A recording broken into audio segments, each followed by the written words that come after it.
Hello, and welcome to In the Rising, a health and wellness podcast for those going through and those supporting those going through cancer. My name is Bettina Brown, and I'm board certified in physical therapy, wound care, and lymphedema. And for me, cancer is very personal. It's affected my friends, my immediate, and my not so immediate family. And therefore, I created this podcast and FitAfterBreastCancer.com to address the multiple dimensions of our lives during and after recovery.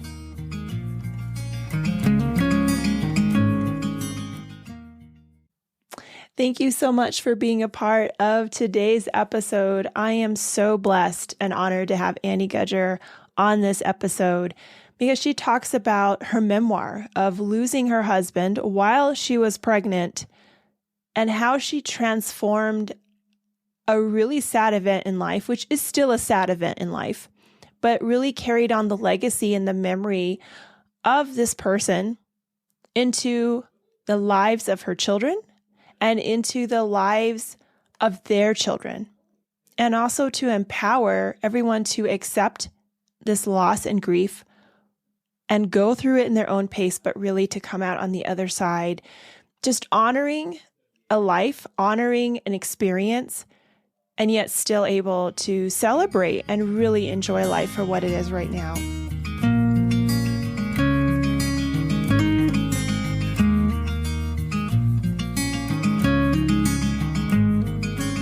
Annie, thank you so much for being on In the Rising podcast. I've read The Fifth Chamber. I have your book here. And as a healthcare person, I was like, yes, The Fifth Chamber. I love it. I love all the ways that you incorporated the four chambers of the heart into the fifth chamber and that extra space. What you wrote also, first thing that came across was took a lot of courage. How do you feel about your experience writing this book? I feel really good about it. I mean, it's they're all memoirs will say there's this point that we feel a little cringy, right? Like it's a lot of opening up. But for me, like that's my humanness, right? And the more I am vulnerable, the more other people feel comfortable to be so also, and we get to connect through story. It's what I do. I've been doing it for a while. And you share a really hard time, right? And I can't imagine. I literally cannot imagine in that moment. Pregnant, losing your husband. You also lost a dream, right? You lost a vision of a future. Looking back now, what is something that you would have said to yourself in those first few days?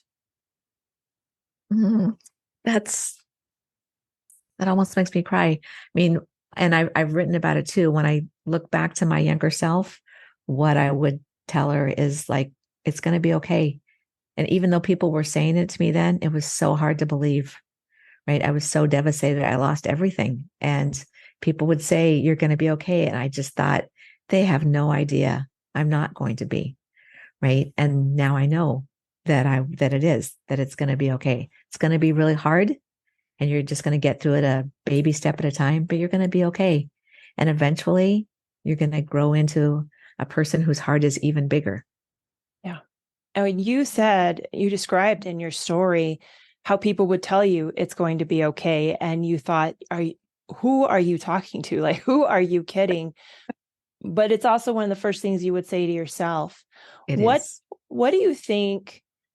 Because it's here. We don't talk a lot about death, dying here in the U.S. It's something taboo, pretty much.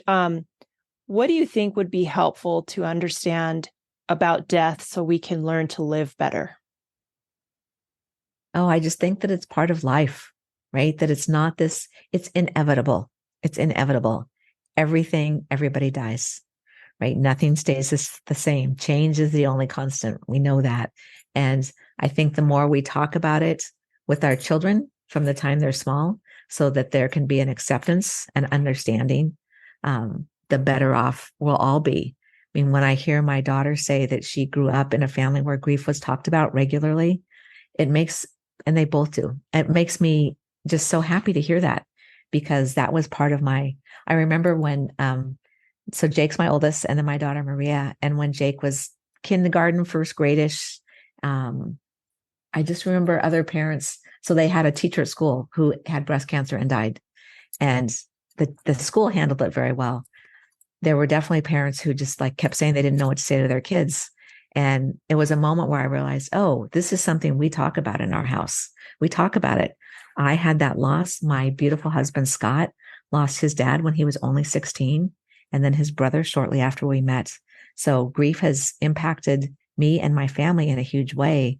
And if we didn't talk about it, it would, I mean, if you internalize it, it just eats you up, right? I didn't want it to make me sick or anybody else. Yeah. And, you share how often you talked about Jake's dad, and you had this box that when he was ready to talk about and to hold, and it also moved. It moved different places. And I thought that was also, it was still special, but share a little bit about where it moved and where it ended up and what that actually meant for you yourself, Annie. Thank you. Well, for people who haven't read the book yet, I'll say that I packed a box like that. I always still think of it as the radio size box, a small moving box. I packed it full of objects of Kent's, and I did it when Jake was a baby. So I honestly didn't really remember what I'd put in there, but I was really intentional about objects so Jake would have a better sense of his dad, and objects from his lifetime. So I put in his kid baseball mitt. I put in report cards and pictures and diplomas. Kent loves silly t-shirts. So I put silly t-shirts in there, and he shaved with a straight edge. So I packed that, and his slide rule. And I think the most important thing I put in there, although I didn't know it at the time that it would be important, I packed his wallet. And when Jake eventually unpacked the box, it was an opportunity for us, another opportunity to have this deeper conversation about who Kent was and how much he loved him and had planned to be there. And then the wallet, Jake looked at me this in there too, and just said, I want to carry it. I need to feel close to him. And he still carries that wallet. Yeah. Yeah. And this box was in different locations in your home. Share a little bit about that. It was. So it was a funny thing to write about that because I had to really think about it. So when I first packed it, it was this precious, I made a memory box for you.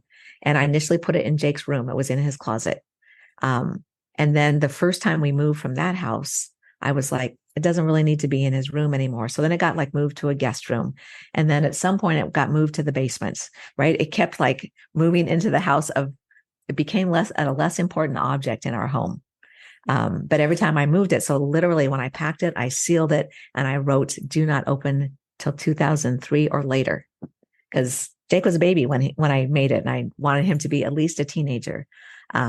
So when he finally wanted to open it, it was tucked away on a shelf in the basement, which that's never lost on me. It had less power for me at that point than it did when I made it. Yet the opening of it and Jake going through that box, that was a huge day for both of us. Yeah, it was not less important. It was just, it had a less dominating part of your life. It still went with you. And I thought that was really important to share, that things are not less important when we move them away and kind of move on with things. We haven't left it behind.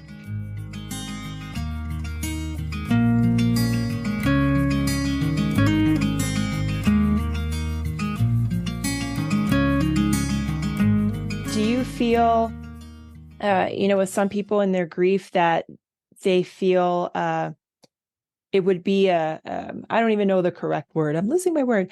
That would almost be a shame or an insult to move on to the person that left. Do you feel that with any of the grief, that they're afraid to let go of grief because that means they've moved on? Oh, I think that's true for a lot of people.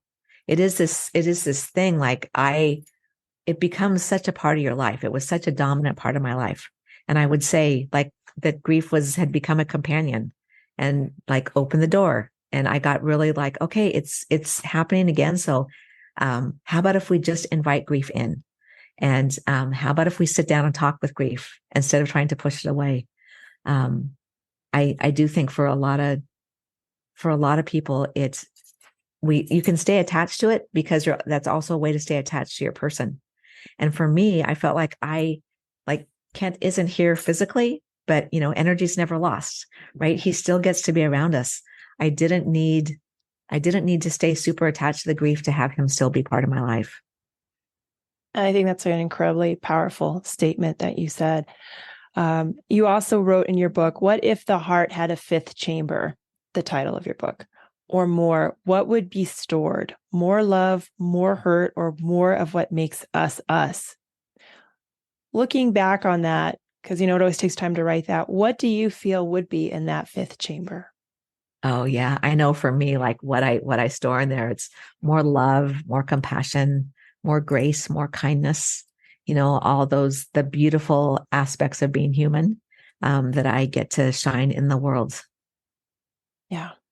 And I think what I have come across with people that I've talked to, especially those who experience vulnerability and walk into it and share it and do all the stuff that Brene Brown talks about, they feel stronger afterwards. What do you feel would help? Because you brought it into your family. You talked about grief, but you also never let Kent pass away, really. Like, he physically wasn't there, his energy was. What is something that you would suggest for people to hold on and experience a person's light and not let the darkness of the experience take over? It's such a good question. I mean, I really think that when we embrace the beautiful memories that we've had, and when we keep those alive, that is a way we keep people in our lives, and that's a way that we have the grace of it instead of just the sadness around it. If over time, I mean, in the beginning, of course, I was super focused on the tragedy in the beginning. If anyone had said to me, like, well, I told, when people were like, it's going to be okay, I'm like, they don't know what they're talking about. This is not going to be. That's part of it. But then as you're progressing, and as you learn more about it and you experience more about it and you talk about it, I joined a support group. Those people were, oh my gosh, those were my lifelines. My family was wonderful. My friends were incredible. I made new friends. Just to really look at to remember the beautiful parts about Kent, and also for my son, like, I've always stayed part of Kent's family. They live in Colorado, and it was always important to me that Jake know them and that they're still my family. And I wanted Jake to have these relationships with people who knew Kent. I only knew him for 5 years, right? So I wanted to be sure that he was in relationship with people who'd known him his whole life, and that he could ask things to Aunt Sherry that I couldn't answer. And that he knew his grandparents, that he now has this lovely relationship with one of Kent's best friends. And that just does my heart so much good, because your college friends know things about you that your wife who marries you after college doesn't know, right? So it gives Jake access to more stories and just more people in his life to love him. And I think that's a beautiful way of honoring that space for your son as well, keeping that entire family in unit together. I know we don't have much time, but I wanted to say something that where I actually did cry was at Jake's wedding, and Scott made 2 toasts. And I really felt, for one, I thought, well, Scott is an incredible person just with that, but also to honor his relationship with Jake, because Jake once said, "This is my dad, this is who I know." But when that happened, what did you feel in that moment when you heard Scott say that? Oh my gosh, you can see I'm tearing up just you even saying it, because I didn't know. I have to, the tiny backstory: when our daughter got married 2 years before, Scott, when he went to give a toast, I think was so overwhelmed. He's normally good at toasting. He was like, "Thanks for coming," and kind of didn't say anything else. So I stood up impromptu and did all the things, said all the things. So before Jake got married, I had asked him really pointedly, like, "Are you good? Are you going to do the toast, or do I need to be prepared?" He's like, "I've got it." And he didn't tell me what he was going to do. So I'm sitting next to my daughter, and he starts. And as soon as he said, "So many of you don't know, but Annie was widowed before I met her," like, even tell, like, my chest just got all hard and gooey, and I could just feel those tears coming up. And it was just so beautiful and tender and sweet. And, there are people at a wedding who you just have met, right? So many people from the bride side of the family, just meeting us, just meeting Scott. Everybody was so moved, because it was such a beautiful way to honor Kent, and just to see, like, this is what we've done. We've just made our family bigger instead of smaller. Mm-hmm. Yeah. And it also really brought Kent into this special moment. He's not left behind. He's still here. And so that was super touching. And I thought, if there ever was a time where I would describe someone being really open to someone else's hurt, love, but really welcoming that, I felt that was the perfect representation of that. So that was really beautiful. Last question for you. What do you feel out of this book, The Fifth Chamber, that you can walk away with now? Like, do you feel like it's out there, or, what is next for you with regards to this story? Mm-hmm. I know, I've wondered that. Like, I've lived with this story for so long. It took me a long time to write the book. I've had that same question for myself. Like, now, how is this going to be? It's been such a thrill to see it starting to be out there in the world and how people respond to it. Like what you just said, it just does my heart so much good. It's why I wrote it. And so I know that it's a huge part of my story. I'll keep telling it. As I said, my daughter and I have a podcast called Coffee, Grief, and Gratitude. And I share my story. She shares her every time before we interview people. And I'm very clear that like, it's that being vulnerable, right? Like, this is what happened. It doesn't define who I am. It's what happened to me. And I can embrace it and let other people share their stories too, so that we can talk about grief in a bigger way, so that all that taboo, shame, put it under the carpet, that can be less. Because that is really my hope in the future, is that people have more language around grief and more comfort talking about it.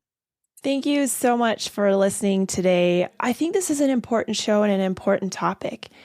Just understanding that in 2022, 60,000 children in the United States were living with a single widowed mother. This is something that impacts their lives and their friendships they make, and the legacy continues affecting their children and their children's children. I think it's okay to openly talk about death, its aftermath, and normalizing that tragedy, pain, and grief are a part of the human experience, and they don't have to define you in a negative way. I really enjoyed reading The Fifth Chamber. I really applaud someone opening their heart and being vulnerable. And if you experience this yourself, or you know someone who would really benefit from this book or this podcast, I encourage you to invite someone to listen to it and share. I also invite you to leave a 5-star review. It does so much for this podcast to put it in the hands and ears of those that may need it the most. And until next time, let's keep building one another up.